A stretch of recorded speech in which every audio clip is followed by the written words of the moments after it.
కూర్చో. ఒక్క నిమిషం. అత్తయ్య, మావయ్య, అందరూ ఒకసారి బయటికి రండి. అవని, ఇప్పుడు వాళ్ళని ఎందుకు పిలుస్తున్నావు? చెప్తానుండు బావా.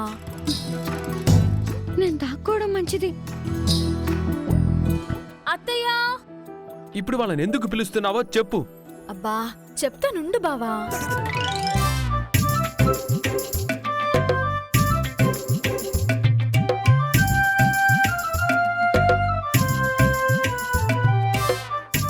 మా ఆయన నాకు చీర కొనిపెడతానని అన్నాడు. అందుకే ఇద్దరం షాపింగ్ మాల్ కి వెళ్తున్నాం.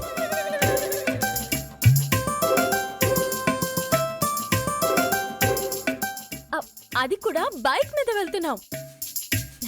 నేనేదో మాయ చేసి తీసుకుని వెళ్ళిపోతున్నాను అని నన్ను అపార్థం చేసుకోకండి.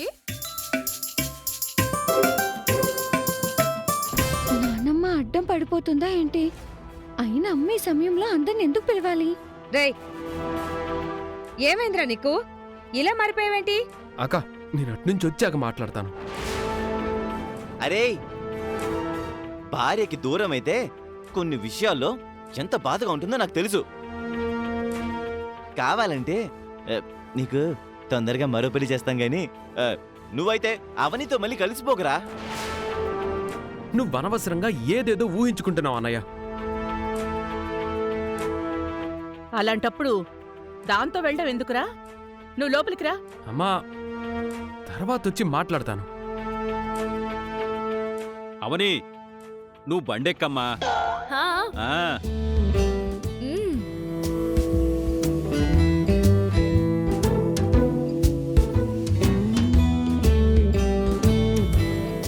అవ్వా అవ్వా అవ్వా.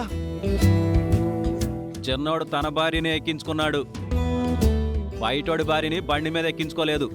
నువ్వెందుకు లబోదిబో అంటావు? ఊర్లో వాళ్ళ పెళ్లికి కుక్కల హడావుళ్లాగా. ఎంత మంచివాడికైనా వేపకాయ అంత వెర్రుంటుందంటారు.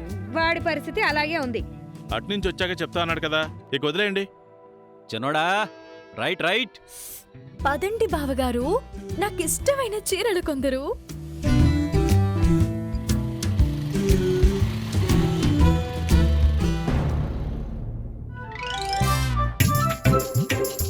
ఇదేందయ్యా ఇది? ఏది నేను ఊహించలా. బాబాయ్ పిన్ని వైపు సన్ఫ్లవర్ లో అలా తిరిగిపోయాడేంటి? ఏరు ముందా ఏరువాక ముందా అన్నట్టు వాడికి తల్లి కంటే పెళ్ళామే ఎక్కువైపోయింది. ఏరు ఎన్ని వంకలు తిరిగినా చివరకు సముద్రంలో కలవాల్సిందే అన్నట్టు మొగుడు చివరికి పెళ్ళాం దగ్గరికి చేరాల్సిందే. ఇది సత్యం. ఆ, సరే సరే, ఇంక లోపలికి వెళ్దాం పదండి. పదండి పదండి పదండి. రావేదా? ఎటువంటి ఆటంకం లేకుండా అమ్మా నాన్నలు వెళ్ళిపోయారు.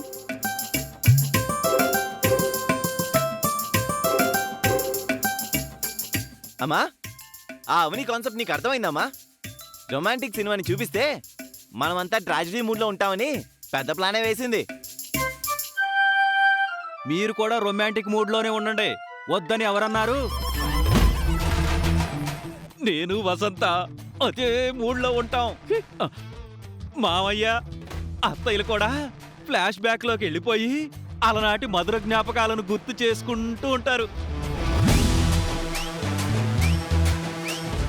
మావయ్య ఏమో అక్కినేని గారిలాగా, అత్తయ్య ఏమో వాణిశ్రీ గారిలాగా కాసేపు ఫీల్ అయిపోతారు. బాగుంటుంది, చాలా చాలా బాగుంటుంది. ఏం వసంత? నీ బొంద బాగుంటుంది. ఎప్పుడేం మాట్లాడాలో కూడా తెలియదు నీకు. పాత సామా అబ్బా చచ్చాన్రో. అక్క, పాత సామాన్లు అంటే ఏదో అరవబోయాడంటక్క. ఆ, ఆ, ఆ, ఆ, అది అది పాత సాంగ్స్ అనబోయి ఆగిపోయాడు అంతే.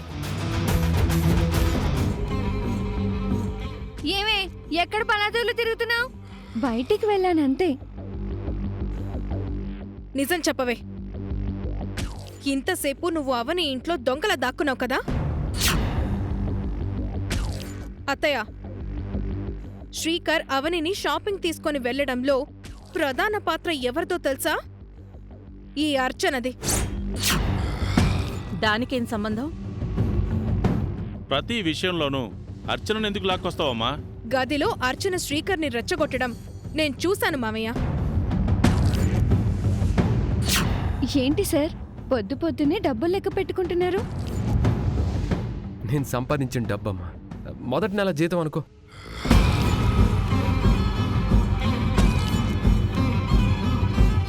జీతం రాగానే మగాడు తల్లితో పాటు మరొకరి గురించి ఆలోచిస్తాడు. అదెవరో చెప్పుకోండి చూద్దాం. ఇంకెవరుంటారు? ఎవ్వరూ ఉండరు. అవని గారికి జీతం రాగానే మీకోసం ఏం తీసుకొచ్చారు?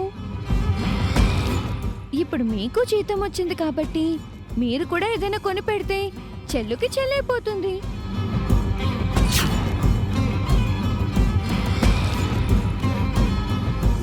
నేను చెప్పింది నిజమా అబద్ధమా దీన్నే అడగండి. నిజమేనా? నిజమే పెద్దవాడు గారు.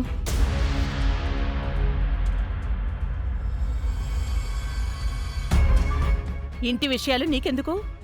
శ్రీకర్ని అలా ఎందుకు పంపించావు? నీకేం అవసరం? వాళ్ళిద్దరి మధ్య నువ్వెందుకు మధ్యవర్తిత్వం నడిపిస్తున్నావే? ముంగీసు మొహం వేసుకుని అలా చూస్తున్నావేంటి? చెప్పు. చెప్తా చెప్పకుండా తప్పించుకోవాల్సిన అవసరం నాకు లేదు. ఎందుకంటే నేనేం తప్పుడు పని చేయలేదు. అవునా? కాస్త వివరించమ్మా. పెద్దావిడ గారు, ఇంతకు ముందు అవని గారు మనందరికీ భోజనాలను తీసుకుని వచ్చారు. భోజనానికి బదులుగా మీరు డబ్బులను తిరిగిచ్చేశారు.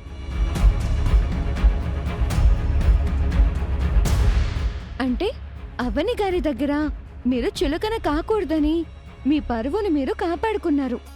మరి మీ అబ్బాయి గారు కాపాడుకోకూడదా అండి? అవని గారు ప్యాంటు షర్టు ఇచ్చారు. ఇప్పుడు అవని గారికి శారీ కొనిపెట్టేశారనుకోండి, లెక్క సరిపోతుంది. మీరేమంటారు రాజుగారు? భలే పాయింట్ మాట్లాడావమ్మా. నువ్వు అన్న దాంట్లో తప్పేం లేదు. ఇప్పుడు చెప్పండి పెద్దవాడు గారు, నేను చేసింది తప్పా? లేదులే, బాగానే చేశావు. అవని ముందు మనం తల వంచినట్టు ఉండకూడదు. అమ్మా, దీని మాటలు తీయగా ఉంటాయి గాని ఇందులో ఏదో మర్మం ఉందని నాకు అనిపిస్తోంది. అవును కృష్ణ, ఇది ప్రతిసారి సమయస్ఫూర్తితో తప్పించుకుంటుంది. ఇక ఈ విషయం గురించి వదిలేండి, అందరూ వెళ్ళిపోండి. పెద్ద జాదులా ఉంది ఇది.